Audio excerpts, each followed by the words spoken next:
बिल्ली और गौरैया की अंतिम लय कड़ी जोड़ सर्स। पुरानी बस्ती की छतों पर सुबह की पहली धूप फैल रही थी। काला बिल्ली आरव हमेशा की तरह एक धुन खोज रहा था, शिकार की नहीं, एक भूली हुई राग की।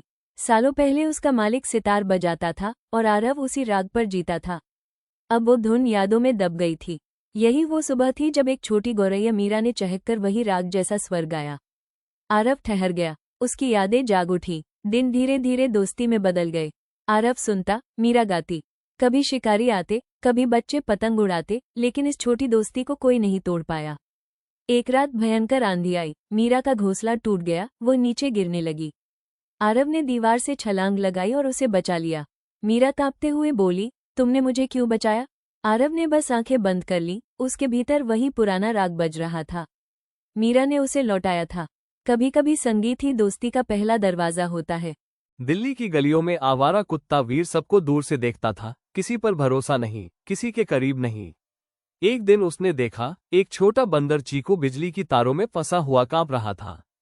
भीड़ देख रही थी, पर कोई मदद नहीं कर रहा था।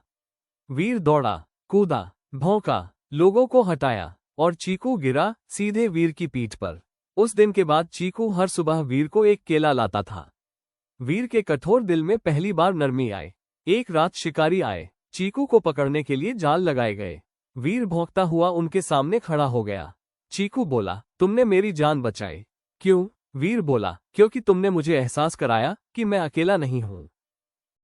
जंगल के बीच में शांत तालाब, जहां बूढ़ा हाथी गजराज रोज पानी पीने आता था, वहीं रहता था एक छोटा कछुआ टिलो।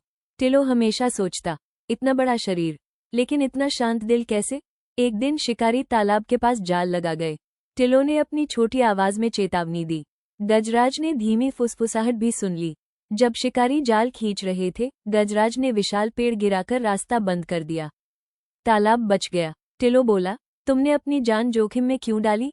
गजराज मुस्कुराया, शक्ति का मतलब डराना नहीं, बचाना है। दोनों ने मौन वादा किया, जंगल की रक्षा साथ करेंगे। सीमा जंगल में रहती थी चतुर लोमड़ी नोरा, सब उससे डरते थे। वो तेज, चालाक और अपनी दुनिया में अकेली थी। एक दिन उसने मासूम हिरन सिया को शिकारी से भागते देखा। सिया घायल थी, नोरा उसे पकड़ सकती थी आसानी से, लेकिन उसने नहीं किया। नोरा ने सिया को छुपाया, अपने गन से रास्ता ढंक दिया, शिकारियों को गलत दिशा में भेज दिया। सिया रो पड़ी, तुमने ऐसा क्यों किया? नोरा बोली, क्योंकि हर शिकारी हमेशा शिकारी नहीं रहता, कभी कभी दिल बदल जाता है। रात के अंधेरे में दोनों साथ बैठे रहे, दो अजनबी, दो राज, एक नई समझ। ऊपर छोटा खरगोश मोती रहता था। वो हर सुबह सूर्योदय देखता था। उसे लगता था कि सूरज उसकी परेशानियां ले जाता है। एक दिन चट्टान दरक गई और मोती नीचे फिसलने लगा। पास बैठे कौए काली ने उसे देखा। काली नीचे झपटा, मोती की पीठ को अपनी चोंच से पकड़ लिया और दोनों हवा में उड़े। पहली बार मोती ने उड़ना महसूस किया। चट्टान के ऊपर पहुंचकर मोती बोला, तुमने मेरी जान बचाई। क्यों? काली ने कहा, क्योंकि हर रोशनी बुझने से पहले उसे उठाना आसमान का नियम है। गर्मियों की शाम थी। जंगल में सूरज की अंतिम किरणें पत्तों के बीच सुनहरी लकीरों की तरह बिखरी हुई थीं।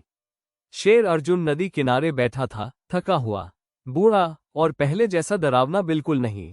समय ने उसकी चाल पर, शिकार पर, गर्जना पर असर डाल दिया था। उसी वक्त दूर से एक घायल हिरण आर्या पानी पीने आए। उसके पैर में गहरा घाव था। अर्जुन उसे आसानी से मार सकता था, लेकिन उसने सिर्फ देखा और सिर झुका लिया। आर्या सतर्क थी, लेकिन डर नहीं रही थी। वो धीरे धीरे अर्जुन के पास आई और नदी का पानी पीने लगी। अर्जुन ने उसे सुरक्षा देने के लिए अपने शरीर को घुमा लिया ताकि शिकारी पास आए तो वह आवाज सुन सके।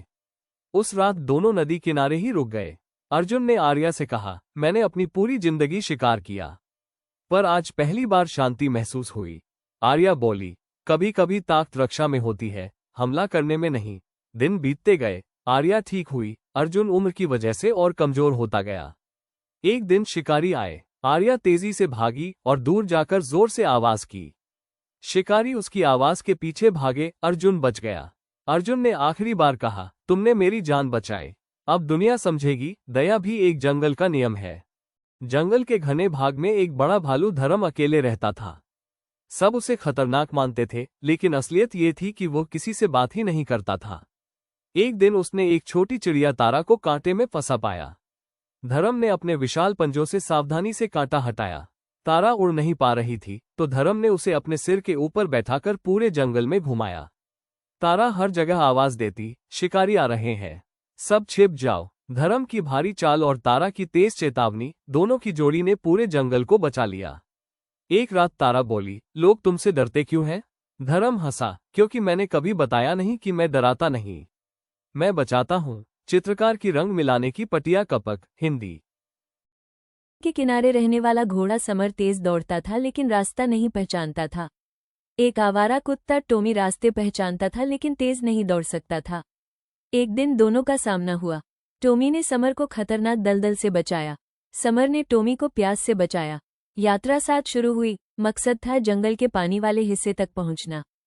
पूरे रास्ते दोनों ने एक दूसरे को सहारा दिया। समर तेज दौड़ता, टॉमी दिशा बताता। टॉमी थकता तो समर उसे अपनी पीठ पर बिठा लेता। आखिरकार वे उस जगह पहुंचे जहां पानी था और जीवन भी।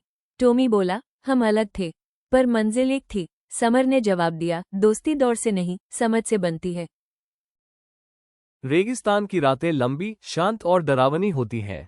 ऊंट रईस हमेशा रात में खो जाने से डरता था, लेकिन एक रात उसने एक चमगादड़ जीवा को रेत में गिरा हुआ पाया। जीवा की पंखों में चोट थी। रईस ने उसे अपनी गर्दन के पास सुरक्षित जगह दी और यात्रा शुरू की। जीवा रास्ता दिखाती थी, चांद, तारे, हवाओं की दिशा। रईस उसका अनुभवी, चलता पहाड़ था। एक रात रईस धंसते रेत में फंस गया।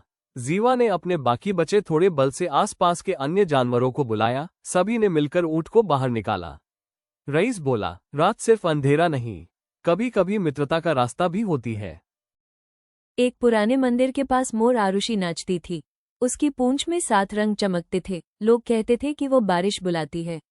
मंदिर के पास एक गली में काला बिल्ली कियान रहता था। कियान बारिश से डरता था, हर बार गर्जन से कांप उठता था। एक दिन आकाश में घने बादल आए।